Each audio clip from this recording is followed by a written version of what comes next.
Okay, hello everyone, my name is Sofia, I'm from Colombia, and today I'm going to talk about the double mind and the dual narrative between of Pablo Escobar in Colombian society. So, I want to clarify what is double mind. Is the coexistence of two opposite perceptions of reality, what is accepted in society versus what is historically true. So why I choose Pablo Escobar? So Pablo Escobar is an historical and cultural figure, more in Colombia, have a strong contrast between official histories and local narratives, and also is a symbol of contradiction in Colombia society.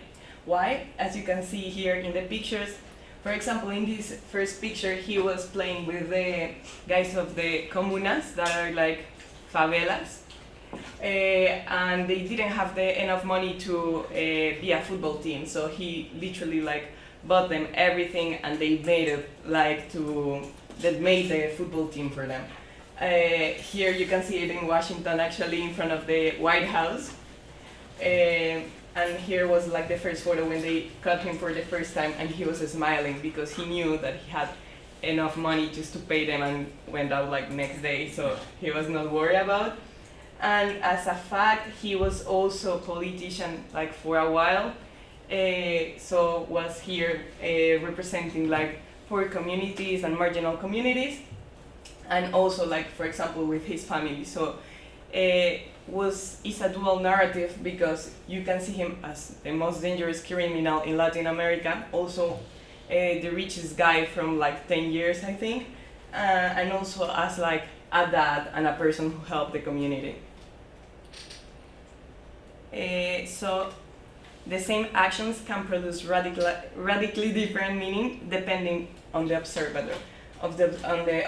So the narrative one is the criminal actor responsible for violence and instability in Colombia, and the second one is the community benefactor in marginalized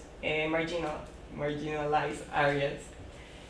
So as we said, in one hand he was for the poor people and marginalized communities, seen as somebody who helped them and give them a lot of money, and also to give them education because he constructed a lot of schools also. And from the other side, he was a really bad person because he normally, to get what he wants, he kidnap or do really bad things more to high class people or middle class people to get basically what he wanted.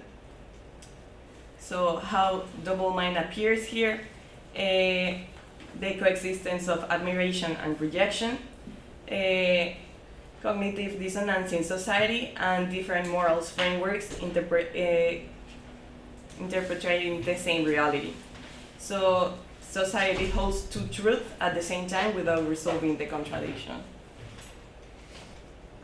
So why this happened? This happened because of inequality and lack of state presence in different areas of the country.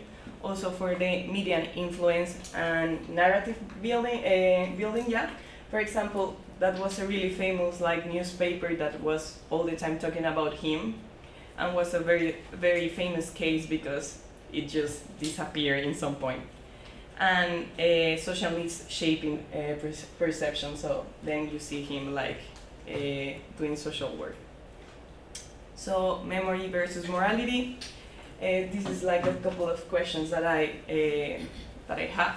So can contradictory narratives coexist? I think yes.